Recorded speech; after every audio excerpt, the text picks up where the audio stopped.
Welcome back. After the investment session, I think that, dear friends, we need to put, the mic on mute when we're not speaking because there's some echo. So welcome back, to everybody. We are in full spin at the European time.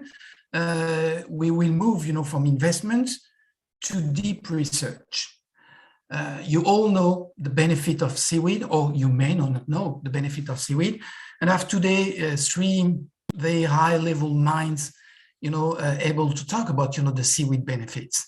On one side, we have Helen, and she will introduce herself, Eva, and Mauro. Mauro is based in Brazil, so it's very early for him. Helen is in Tasmania, so it's very late for her. And Eva and myself are located in Europe. So I'm going to start asking Eva to introduce herself. Eva. My name is Eva Prieschl. I am Chief Scientific Officer of Marinomed Biotech AG, a stock-listed company in Vienna, and responsible for everything connected to research and development in the company. Thank you so much, Eva. Helen. You're on mute. Sorry. My name is Helen Fitton, and I'm the Chief Scientist at the moment with Phyco Solutions, along with a company along with Pierre in Australia. Thank you. And Mauro, you're next. Thank you, Pierre. It's an honor to participate in this section. And my name is Mauro Pavao. I am a professor of biochemistry at Federal University of Rio de Janeiro, and I have been conducting scientific research in marine biomedicine, focusing on marine invertebrate glycans and their therapeutic effects on cancer and inflammation. Excellent. So for our audience, I will invite you to interact, with the chat room. If you have any question, please feel free, to share it. I think it's going to be very interesting. And I'm going to start, saying that we all consider seaweed as a potential candidate, for drugs. There are many developments, and we will explore that during the session. But only a few candidates will reach, the final stage, which is commercialization. So today on the panel, we have some top experts, and I will start immediately the debate, asking the first question to Eva. So we can better understand, Eva, what type of seaweed are you using for your anti-COVID spray at Marinomed? And can you also explain why red seaweed is one key candidate for antiviral? Well, we are using iota-carrageenan in our products, which is coming from Ichthyophilus spinosum. It is a large polymer with the sulfate residues on it. And due to this negative charge, it interacts with the positively charged viruses. Very unspecific, but what it is doing, it is neutralizing more or less the viruses and blocks the entry of the viruses into cells. The reason why we are using that particular polymer is that it's very broadly active against a variety of different viruses, and we did not find up to now a better one that would have a broader spectrum against respiratory viruses. So when you mean a broad spectrum, so for this indication, for the antiviral, you think and you agree that the red seaweed is the best candidate, and even with the many different species that you scanned so far, it's almost definitive, or you think that there might be in the future more combination that you can do between the different strain of algae? I think combinations are definitely an option, but we need to test it. We are constantly working on that. We are constantly monitoring different species, different origins, combinations of that, and there are, of course, also other polymers that have some activity against particular viruses. So I don't say that red seaweed is the one and only, but if you are going for common cold and flu-like diseases, where you have very different viruses such as influenza, coronas, rhinoviruses that are very different from their structure, then you need to have this broad activity. I think one really good benefit from the seaweed is also that it's very safe. And particularly in a self-limiting disease such as common cold, you cannot risk dramatic side effects. So I think it's a really perfect fit between risk and benefits. You have a high benefit and a very low risk. Okay, perfect. So we come back into that in a few seconds. Mauro, you've been screening a large spectrum of algae and microalgae. And what are the key bioactive you're looking for and for what purpose? You're on mute, Mauro. Okay. So I began to work with complex carbohydrates from marine invertebrates and seaweed in 1996, focusing on sulfated polysaccharides. And among the several biological properties of these molecules, the most well-studied is the anticoagulant activity, which involves the potentiation of key blood clotting enzyme inhibitors. The prototype anticoagulant drug is heparin, which is obtained exclusively from porcine and bovine tissue, where it accounts for about 0.02% of the weight. But several recent works, however, revealed that in addition to inhibit blood clotting proteins, heparin and heparin analogs, including sulfated glycans from marine invertebrates and seaweeds, disrupted the function of key proteins involved in the progression of several diseases like cancer, chronic inflammation, and many others. And currently, my work involves the study of non-anticoagulant heparin analogs isolated from the biomass produced in marine farms, mostly scallops and seaweed, looking for glycans that inhibit proteins that are potential molecular targets in tumor progression and diabetic nephropathy therapies. The aim is to associate biomedical innovation with sustainable marine aquaculture activity. Currently, we are working with two important partners, the Brazilian Ministry of Health, on the clinical studies of an anti-metastatic glycan that we isolated from a farmed scallop, and Kelp Blue, an amazing seaweed company from the Netherlands, on the project to study the biological effects of fucoidan isolated from a farmed seaweed. And additionally, they have been working in close proximity with the Senai Innovation Institute, which is helping us to bring basic research to the industrial sector. I think it's important to mention that sulfated glycans can account for 0.5 to 30% of the weight of these marine organisms, which represents a huge advantage of marine vertebrates and seaweed as sources of high-value glycans when compared with the mammalian sources. We are now optimizing the isolation methods for the production of large amounts of the mollusk and seaweed glycans in our recently built biorefinery plant, where we are able to obtain different high-value compounds. So that's what we've been doing currently. Excellent. Plenty of questions you need to follow, but jumping back, to Helen, and Helen, you're on mute. So we can save, 2 seconds. So you recognize as one of the top experts in fucoidans. Working with PhycoHealth, you're focusing now on green seaweed, correct? So why green algae could be one candidate, for guts and skin disease? Can you explain that? Sure. It's always delightful to hear this thing that sulfated polysaccharides are present across all macroalgae. And as Mauro says, and Eva says, it's so exciting to hear about this. So within green seaweeds, and in particular the cultivated one, which is grown by Pierre on those people who have seen her presentation earlier, contains a compound called an ulvan. And from this particular strain, it's a very high rhamnose ulvan molecule. And in the same way that fucoidans and carrageenans act in the browns and the reds, ulvan to some extent acts in the greens. Anyway, Pierre has isolated this, and there have been clinical trials going on.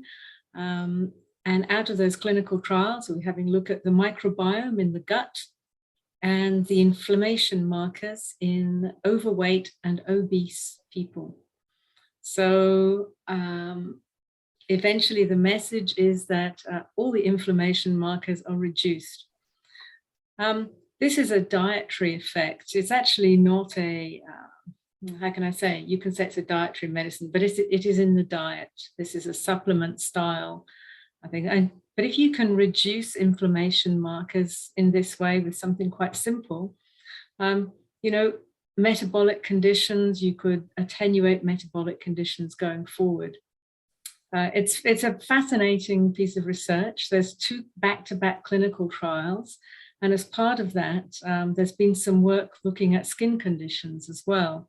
So when the inflammation markers go down, they're associated with psoriasis. Then in some cases, the psoriasis resolves. So it's all fascinating stuff. And yeah, we're on the way. So well, just a side question to bounce on this. We all know about, Pierre's accident, at the farm, and when she was totally scarred, with the machinery. She mentioned that she was using some of her products, to recover and to reconstruct, the skin to help to heal. Is that correct? Yes. Well, it's Pierre has developed some products as well that contain this olvan. But just in itself, it's a really, really nice cosmetic skin ingredient, and I have no doubt at all that it's very, very useful in a healing context as a topical. But yes, Pierre's already carried some work out on that, and that's with Gordon Wallace. But that's looking at in vitro systems of skin scaffolds, and it's all fascinating. It's all fascinating. And as you say, I think Ava was talking about screening different compounds as well, and we should send you some. And Mauro, you're talking about the different activities here, and all of these compounds are they're like different states in the same country. And there's crossovers between their activity and possibly synergies between the activities of these glycan type molecules. So I have the first question that was not, on my list, but I'm so surprised, so we can cover virus, anti-cancer, skin, gut health. I've seen an article on the first molecule, for Alzheimer as well. So why? In hell, we don't have more, product coming from seaweed, and why is it so complicated? I've seen, that I've been following Eva on the development of the spray. We talked about, the vaccine during the COVID crisis. It was very complicated, to make the way for the spray. So why on earth is it so complicated to explain to the people that seaweed can deliver high value molecule, and we are not, more advanced in the development of these molecules? Who would like, to answer this one? Let me start probably. So I think the situation with the vaccine was a very particular situation that cannot be compared to normal life, so to say.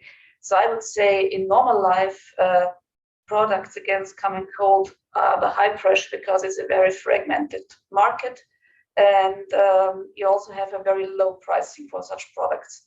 In addition, if you consider the activity and, as I mentioned, the risk-benefit ratio for our products, some say it's too good to be true. So we have really to fight for being accepted, that the data that we generated are valid, that they have meaning, and it's not a pharmaceutical product, it's a medical device, and this also makes it very complicated for our perspective. Yeah, but if you have proven data, the data are the data. So if you have results that proves, that it's efficient, prophylactic, why on earth, is it a political issue, or is it something that I can't understand? I think in the pandemic it was somehow a political topic, because you need to get the people for being vaccinated. So this was the major goal of all systems I know, and whatever was regarded as being an alternative to vaccination, which we never said.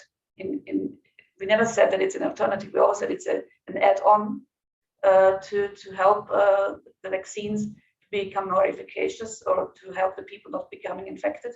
But it was always seen by politicians that it may pose the risk that people don't get vaccinated but use the sprays, which was not our goal. Perfect. That's too sad. Anyway, Eva, we're going to continue with you, and for our audience, can you explain the effect of the polysaccharide and how they operate against the virus? Because that was, really amazing when you shared, the clinical studies. I've been really impressed, by the work you've done. Can you explain that to our audience? Yeah, of course. Happy to do so. So basically, if you regard a virus like a little bird or like a little ball, which has positive charges on the surface, and this is in common of most of the viruses because they need to interact with the surface of mucosa. So they have to have something in common. And obviously what they have in common is to become sticky, they have this positive charge. Sulfated polysaccharides have a negative charge and they're very large molecules. So what we think and the hypothesis is that the large polymer covers the surface of the virus and thereby changes its structure, obviously, and blocks the interaction with the mucosa and also with the cellular surface. So the virus can't enter the cell anymore. And if the virus can't enter the cell, they can't multiply. So basically you disrupt the circle of the viral infection by stopping the infection at the cellular level. But it does not interact with the cells. It does not interact with the mucosa itself. It does interact with the virus. And this is very unspecific. It is not a receptor blocker, for example. Excellent. So Helen, we as I mentioned, we've seen, the first drug, validated in Korea to work on the Alzheimer, made of green seaweed, I think. So how green seaweed could play this important role, in the prevention of disease, especially what is the role of seaweed, in gut health, and how does it work? Look, obviously, I don't personally have involvement in that project, but I think it's fascinating. I think we all know that gut microbiome has an enormous effect on health. We can actually change gut microbiome out from, say, a fat person to a thin person and swap them over. It happens in people as well as in mice, and see a difference in their metabolism afterwards. So this wonderful orchestra you have in your belly has an effect. And we know, for example, in Parkinson's disease, that there are alterations in microbiome, and it's beginning to look, I think it's fairly certain now that there's a bacteriophage which kills off the lactobacilli, which make essential compounds which are necessary for central nervous system health. So if you have a way to modulate, an effective way to modulate microbiome, then you potentially can have effects on disease processes outside of the gut. And I think that's probably where that's heading. So how do these things act on microbiome? And that's fascinating itself. Obviously, you can prevent viruses from entering cells if the carrageenans, and some of these things will prevent perhaps some of the bacteriophages entering, say, some of the lactobacilli, which are important in your gut, and maybe that can just shift the microbiome back into a slightly different orchestra. And I was saying to someone the other day, if you have an orchestra, you don't want it to be all bassoons or all violins or whatever, and you need a great diversity. And it does seem as if the diversity can increase with increased diversity in your dietary intake as well. So I suspect it's many things. Helen, may I ask a question? Yeah. So did you ever see a direct anti-inflammatory effect of the ulvan in the gut? Are we seeing an anti-inflammatory effect in serum? Yes. No, not in serum, but in the gut itself. So, for example, in the intestine. If you would determine mediators there, would you see a reduction? We don't have a feces measurement in this particular study. I can tell you in a published study that I did with fucoidan, you can have a look at that in the literature, and it shows athletes who were in fact Australian football players, and against a standard group of people in the lab, and their fecal biomarkers were taken, and we were able to raise the depressed immunity in the gut from the, the athletes who overtrain, the immunity in their gut goes down. And after they'd taken the supplement, they came back to normal levels. But in this particular Ulvan study, we've got all sorts of measures, but not particularly what you're talking about. But you did determine the inflammatory markers in the serum, you said? It's a huge study, so in due course you'll probably find it. Well, excellent. There's more digging that we need to do, and Mauro, well, I think the next level is anti-cancer, because you're working a lot on this, and so one of the colorectal is the most spread cancer in Europe, and you mentioned during the preparation that some of the bioactive compounds coming from the seaweed or from the extract, the algae extract that you have, can inhibit cancer cell growth. So could you elaborate on this to see if it's something that we can easily monitor and master and manage for the future development of drugs? Yes, I think that what we are seeing is very exciting, and I believe it is highly relevant fact to encourage research and development in the growing field of marine biomedicine and aquaculture. And if you only think about seaweed carbohydrate-like drugs, such as fucoidan, that, as I mentioned, can account for 30% of seaweed weight, the possibilities to uncover new therapeutic approach, not only for colorectal cancer, but also for a different type of cancer, are very huge.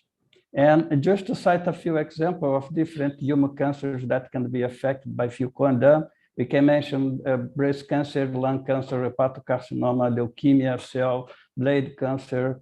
And the therapeutic effect of fucoidan in these cancers involves the induction of tumor cell apoptosis, inhibition of tumor cell proliferation, and attenuation of metastases. We have also shown anti-metastatic effect of fucoidan-like lichens from marine vertebrates in mice models of coloadenocarcinoma and also melanoma by mechanisms involving the inhibition of P-selectin and heparinase. However, I think more relevant are the positive human clinical studies that have been performed since 2007. And these studies evaluate the effect of fucoidan on liver steatosis and inflammation, expression of microRNA-associated cancer-related pathways, anti-human T lymphotraffic virus type 1, which is associated with neurological disease, and also mobilization of hematopoietic progenitor cells for transplantation in neoplasic patients submitted to chemotherapy. Now, coming back to colorectal cancer, a recent human clinical trial was performed to study the efficacy of low molecular weight fucoidan as a supplemental therapy in metastatic colorectal cancer patients.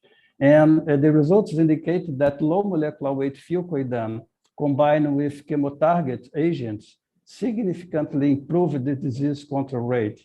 And the results revealed that fucoidan supplementation via oral intake increased cancer cell death and attenuated the adverse effect of chemotherapy by decreasing the production of pro-inflammatory cytokines. And I think that a final important observation that fucoidan is non-toxic, non-degradable, biodegradable, and biocompatible compound that has been approved by FDA as a generally recognized as safe. So I think that there are a lot of things that we can be done with these molecules in cancer or other related disease.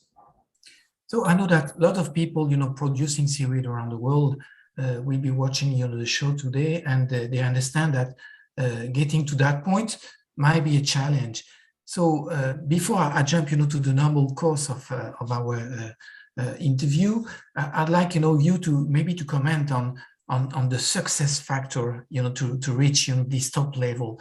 How likely is it, if you want to start a business in seaweed, how likely is it for potential candidates, to reach the type of extract that you need to be a candidate, for one of the therapeutics, that we mentioned? Out of 10,000, what will be the effort, for a company that is well structured to reach that point? Helen, maybe?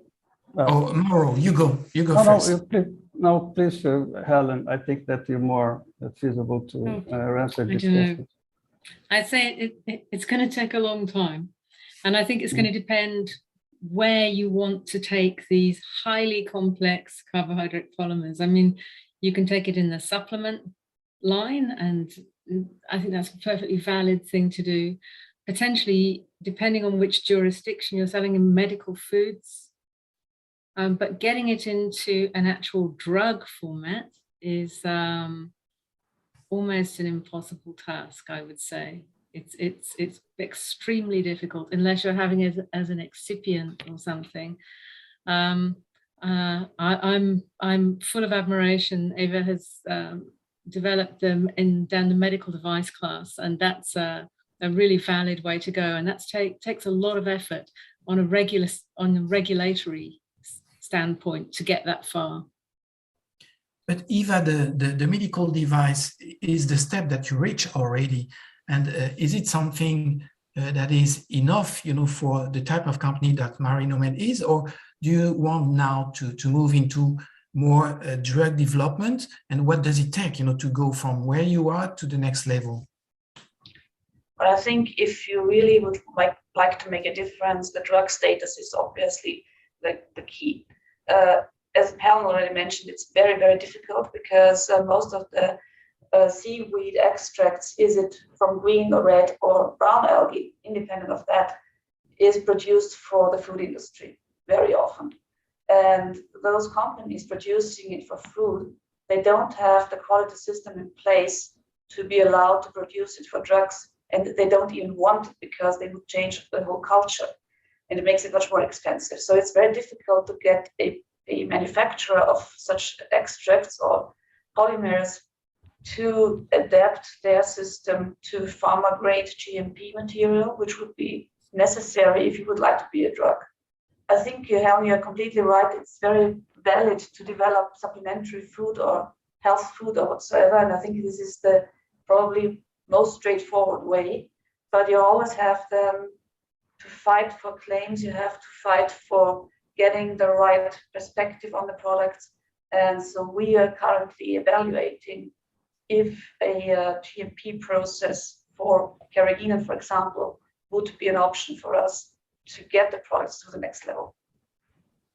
So what you're saying basically is that it's almost impossible to reach the pharma level. So Mauro, how do you finance your research? Because out of the many candidates that you mentioned during the preparation call, how many will be successful, and how do you intend, to put them as a drug, somewhere, and when, and how much does it cost, and how do you structure the deal? Yeah, I think that the seaweed company, the seaweed industry, has a great example of a natural product used in the in medical practice, which is obtained exclusively from living organisms, more precisely from livestock, which is the anticoagulant drug heparin. And this sulfated polysaccharide has been used and produced for nearly a century and is obtained mostly from the swine intestine. And the global, just to give you an idea, and the global heparin anticoagulant market will reach 15 billion by 2027. And to meet the annual heparin need, the offal of about 1 billion pigs is required. And I believe that since 2013, the complete supply chain of heparin, starting with the collection of the starting material, falls under the EU guidelines for GMP for medical products for human and veterinary use. And I believe the seaweed sulfated polysaccharide would fall in the same category. And I think that to compensate for possible structural variations of the compounds, a simple approach could be applied to each batch obtained, which is the measurement of the specific activity towards a defined use. For example, in the heparin market, each pharmaceutical heparin vial contains its specific activity, which is used to calculate the dose. And this, of course, would come along with structural analysis by NMR or chromatographic methods for molecular weight determination, just like it's currently done in the heparin production. And additionally, barcoding could be used as molecular tool to track down mislabeling and piracy. So, and I think that this example can be followed by the seaweed industry. And I mean, it takes some time, I guess, to reach the drug to the market. But I believe that we have a good example to follow, which is the heparin that is being used for almost a century in the medical practice. Yeah. So we have a question for Michael. He doesn't understand why we can't proceed the whole seaweed as a product. And I guess, you know, that Eva partially answered that, but for our audience, because we're gonna have this discussion later today, people tend to say that if we succeed in replacing E-number and using seaweed as a whole as natural ingredient, it's going to create job, it's going to open, you know, the pipe for new innovation. But would it be the case, you know, for the pharmaceutical or for the drug industry? Would like, you know, take this one. Eva? I can start, and probably somebody else can complete. So basically the problem is, or the reason is that the pharmaceutical industry is highly regulated, as Helen already mentioned. For example, you have to look for impurities, you have to look for reproducibility. So you can't really take just the extract because it may be different each time you take it. And you need to control that impurities are not more than 5 to 10%. So this is more or less the reason why you have to follow this GMP guidelines that are in the pharmaceutical industry for producing active ingredients. And this makes it very difficult for many producers to follow that. Helen? I would, I'd follow on from Eva. I'm not sure what the first question was. Why don't we just use whole seaweed?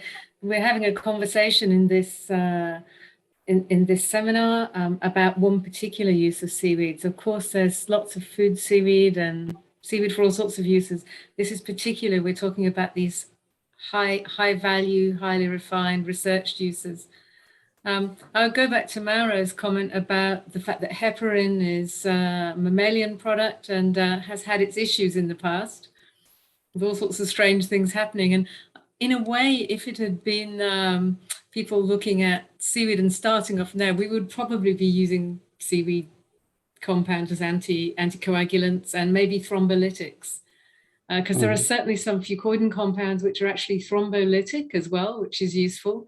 And I think we're all aware of a French group which has developed a P-selectin imaging tool using fucoidin with a technetium attached to it, a radioactive label marker, so that blockages, thrombi, can be imaged. And that's, that's a fantastic high-level use. But I couldn't agree with you more. I think a vegetable quality controlled source of anticoagulants, thrombolytics, and possibly used well outside of that as well. I think it's like we've just found the toy box and we've just opened it up and we've only just started. Carbohydrate chemistry is immensely complex and it's so much information within carbohydrates. You know, we're just at the beginning. Okay, and I've got a question for you all, because we understand that data is key in the process of developing new drugs, candidates, or even nutraceutical. So Colton is asking if it's not possible to improve your clinical claims through the use of real-world data on the product in the market right now. Eva, you want to start with this one? Yeah. So basically, again, it's highly regulated what you may say and what you must not say. So basically, you can add claims if you have additional clinical data in the case of medical devices. You can take those data in addition to the ones you already have generated. In the case of drugs, this is not possible. As soon as you have a marketing authorization, you must not change the labels anymore. So even if you have real-time data or real-world data, you must not change them. Okay, is it the same approach, in the nutraceutical market, Helen, or are you more flexible on this? In nutraceuticals and dietary supplements, it's much more flexible. Yeah. There's no need for claims, actually. I mean, literally, you could, well, obviously people like to have claims, and I believe the EU now, and particularly in terms of having things registered as supplementers, there's all sorts of new rafts of rules. But as you say, we can just regard things as food in a way, inclusion in food. But so I'm going to ask you a weird thing. Mauro, what would be the question you'd like to address to Helen and Eva in regards of the development that you're doing right now? What will be the really important information you'd like them to give you in terms of securing future development of your drug development? Because I know that you're struggling to get funding, public-private, and on one side we have Eva that is very successful and she's a public company. On the other side, we have Helen that is part of this new company growing very fast with Pierre. She's doing well. So ask your question. Ask them, why they are so successful. Yeah, I think that for me, the most important thing is how we can get the research that is doing in the laboratory, which is basically research. How can we move this research from the bench to the bench side? I mean, what are the people that we need to connect?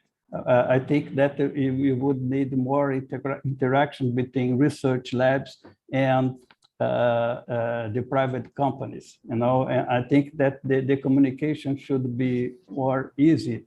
And I understand that it's difficult. I mean, the pathway for biomedical innovation is very difficult. And there are some steps that we as a researcher need to do in order to get a good communication with the other players. So in my case, it is fundamental to learn what are the key steps for moving from the basic science to the private sector. Okay, so I'm sorry, but time is flying, and we could spend hours because I'm learning so much from you all each time. It's very fascinating. But what would be your final word? 30 seconds each. Eva. Well, answering the question of Mauro, partially at least, I think the most critical point is to have a balance in the data from, on the one hand, activity, which is key, obviously, but also safety. So you need to address the safety very early on, and you also need to address reproducibility of the product that you're using, that is always the same, because this is a very important thing. Also, stability of formulations is a very important thing, which is important for private companies to understand the value that a certain product may have. And for me, my last word would be that we like seaweed very much because it's sustainable. It's a very nice way to have a product in the market which grows for itself and can be harvested more or less easily. So I think the sustainability is a key important issue which can be addressed by red seaweed or by seaweed itself. Helen, 10 seconds, no more. Sorry. I would agree with Eva and say that safety and stability, and also go for the easiest thing first. Don't go straight to really complex drug. Go for something simpler first and create some cash flow, then you can fund the rest of it. Thank you so much. I really invite you to connect with Eva, Helen, and Mauro. They will be reachable, during 1 month through the virtual expo. If you're qualified, don't hesitate, to contact each of them. They may have, some good opportunities depending where you are. And also as an investor, and if you're investors, talking to each of them, they have a wealth of opportunities that they want to develop. And I'm pretty sure, it's worth it. Okay. Thank you very much, ladies, gentlemen. for this very Thank you, inspiring Pierre. session. And let's continue. Thank you so Okay. much. Thank Okay. you. Bye-bye. Bye-bye. Thank you. Bye-bye. Bye-bye. Bye.